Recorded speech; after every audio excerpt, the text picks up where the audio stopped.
जय श्री कृष्णा दोस्तों। जैसे कि कल अपनी बात हुई थी कि अपन जीएसटी रजिस्ट्रेशन को एक नया रूल जो आया है 14A, उसके अंतर्गत अपन रजिस्ट्रेशन कर सकते हैं। तो ये कैसे रजिस्ट्रेशन करना है, पोर्टल पे जाके कोई नई प्रोसीजर है, कुछ भी नहीं करना है। जैसे अपन नॉर्मली जीएसटी रजिस्ट्रेशन करते हैं वैसे ही पोर्टल पे जाना है। सब चीज़ें मतलब ऐसा नहीं है कि डॉक्यूमेंट्स अपने को अपलोड नहीं करने हैं, अपलोड सब डॉक्यूमेंट्स करने हैं।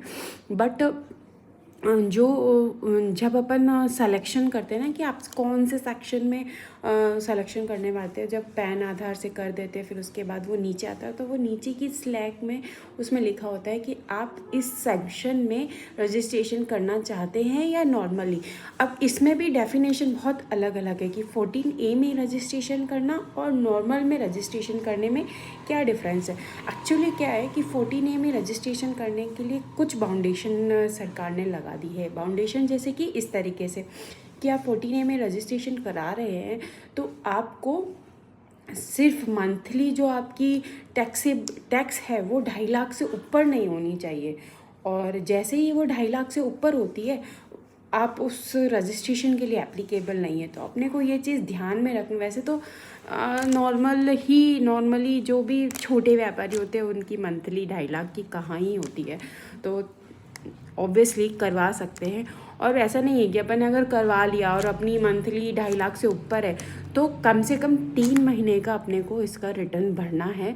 और 3 महीने बाद अपन इस स्कीम से क्विट हो सकते हैं, नॉर्मल में जा सकते हैं। तो अगर देखा जाए तो एक बार अपने को रजिस्ट्रेशन लेने के लिए, क्योंकि रजिस्ट्रेशन लेते ही किसी की 2.5 लाख का वो नहीं हो सकता है कि 2.5 लाख का टैक्स बन गया, होता ही नहीं है। कितने लोग तो इसलिए रजिस्ट्रेशन लेते हैं कि उनको कहीं फर्म में, कहीं बैंक अकाउंट में किसी फॉर्मेलिटी के लिए देना होता है, या कोई कंपनी ऐसी होती है जो बिना रजिस्ट्रेशन के उनको माल सप्लाई नहीं करती है। तो बहुत सारे इशू होते हैं। तो इसलिए अगर जहाँ तक मुझे नॉलेज है कि अपन इस में रजिस्ट्रेशन करवा सकते हैं, जो कि पुराना जो प्रोसीजर था 7 वर्किंग डेज़ में वो वेरीफाई करते थे, फिर वो विज़िट करने आते थे एक्सेट्रा एक्सेट्रा। तो अगर अब रूल और डिटेल में जाएं तो जा सकते हैं। बाकी फ़र्स्ट टाइम अगर कोई रजिस्ट्रेशन कराना चाहता है तो उसमें आराम से इजी गोइंग करा सकता है, कोई दिक्कत नहीं है।